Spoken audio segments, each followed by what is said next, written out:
Hey guys, welcome back here again. If you're new here, you probably don't know, but I talk about personal finance, budgeting, saving, investing, and I also talk about things to do with being an international student in Australia. I also talk about things to do with personal development and all that. So if those are topics that you like, you can subscribe, comment, share, hit the notification button so you don't miss another episode, because in this channel we are learning, I'm dropping gems, and yeah. So today I'm going to be talking about a topic that might ruffle some feathers. I know there's a lot of people that have different opinions about this, but yeah, we're all about staying open-minded and just learning and comparing and seeing what's the best for us. So I'll be talking about why mortgages might be a scam for middle income earners. And of course, this is not like financial advice, it's just my thoughts and what I think. And yeah, stay tuned and let's get right into it. So one of the biggest myths out there is that having a house makes you rich. We have this culture of wanting to buy a house. It's that one thing that we want to pass to our generations. And it's most of us actually, the house makes up 80% or more of their portfolio, and that's scary. So guys, it's a myth that having a house makes you rich, because let's do the maths. Let's say you want to buy a house worth $300,000 or 30 million Kenyan shillings, and you obviously have to put down a 20% down payment, which is like $60,000, or that is what you own. $60,000 is your equity. $240,000 is the bank's money, because they own that until you are done paying your house in 30 years, which is crazy. Most of us think that when we own the house, we own all of it, but you only own a 20% down payment, the one you paid. And also the first 14 years of the 30 years, you will be using them to pay the house, the bank's interest. So the math is crazy, guys. I will be more elaborate on the same. The other thing about mortgages, especially for middle income earners, is the hidden costs or phantom costs that come with owning a house. You have to keep doing repairs. If like there's a leaking roof, you might need to do renovations.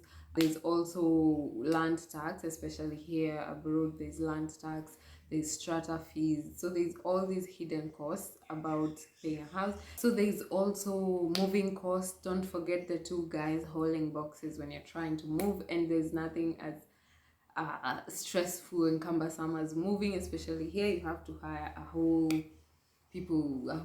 company to move you. And also, let's say you want to liquidate the house, you might lose 12 to 15% of your equity between lawyer fees, transfer fees, real estate fee.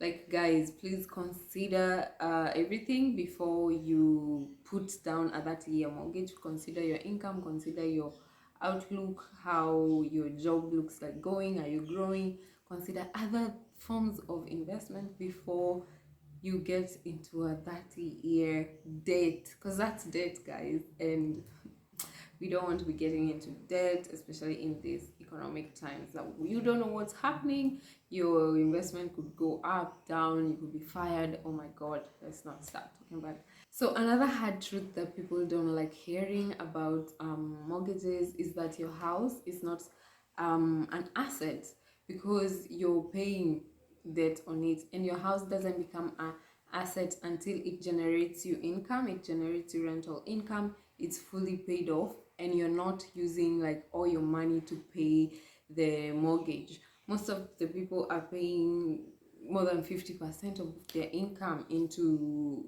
their mortgage, and then you become house poor. Yes, you have a house, but you are poor, you know. And also for middle income earners, sometimes it can bleed you dry, it ties you down.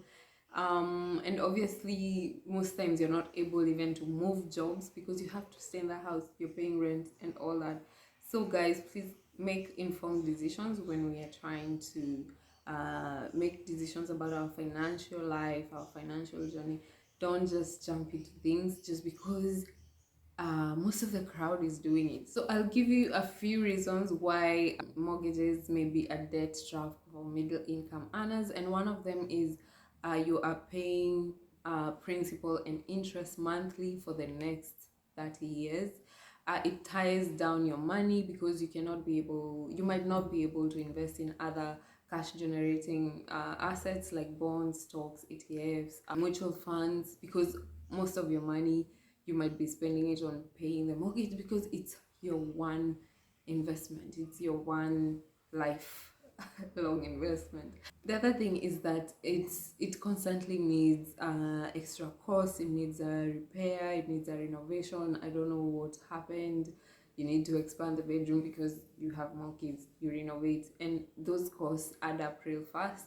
And also strata fees, like maintenance fees of the land and land taxes, like these fees accumulate real fast, and you find that you're not only paying the mortgage to the bank, you're also paying extra costs per month.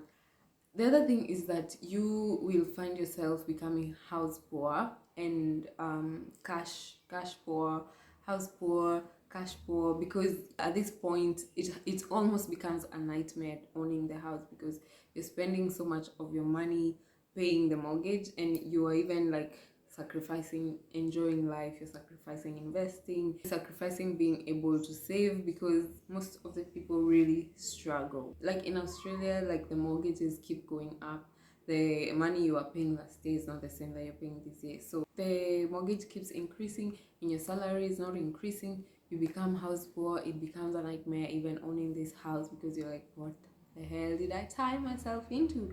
So guys, it's not like I am not into real estate, but I just like looking at things in like both ways, because let's say you're not that rich, there's people who can afford houses by just a snap of a finger, but for middle income earners, you're not very rich, but there's ways that you can invest and make sure that you're living a comfortable life without having been tied down to debt. And also I know like there's that feeling of owning a house and leaving like a house to your generations, to your children, like it's safety.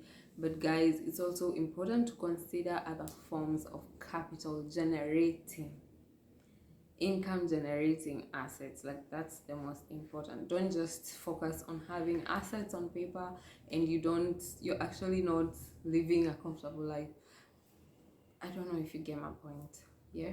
Anyway, I don't mean to be the bearer of bad news without like giving you like a brighter side of the other thing. So what you can do if you decide not to take a mortgage is that you can save and invest aggressively, like I said, in income generating assets like stocks. You can invest in dividend paying stocks, you can invest in bonds, you can invest in mutual funds, you can set up a business. The other thing about having such a long-term debt, is that it even prevents you from like setting up a business because you are stressed, you are almost stressed, you are paying a lot of the money that you have into your mortgage, and so you cannot be able to set up a business. But if you choose another option, you will have the money to invest, you'll have the money to save, you'll be able to save for those holidays that you like, you might be able to set up a business, like your cash flow is flowing, you understand?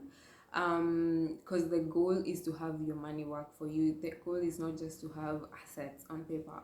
The other thing is, if you decide to take a mortgage, you can decide to put down like a big amount of a down payment, and then you can also decide to increase your monthly payments of the remaining years, which will shed off some years of your mortgage.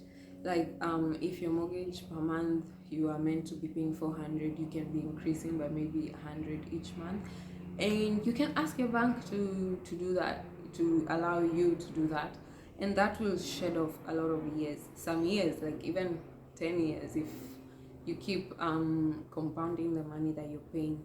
So consider putting down a big down payment so that the remaining money you also pay it quick. The other thing is, don't rely on your home as a retirement plan, because you might plan to liquidate it, and the money that you get might not even be enough. Also, you need, like I've said, you need other assets. You need to diversify your portfolio. Don't let your house take more than 50% of your portfolio. That's crazy. It cannot be your one lifetime asset that you have for life and you're depending on it for retirement. Financial freedom is about cash flow. Financial freedom is about diversification in portfolio. Financial freedom is about having different passive income streams, and these can be achieved by investing in different assets. And the assets I keep saying them, and so by this time I know that you know them. And guys, that is just my thoughts on mortgages and middle income earners.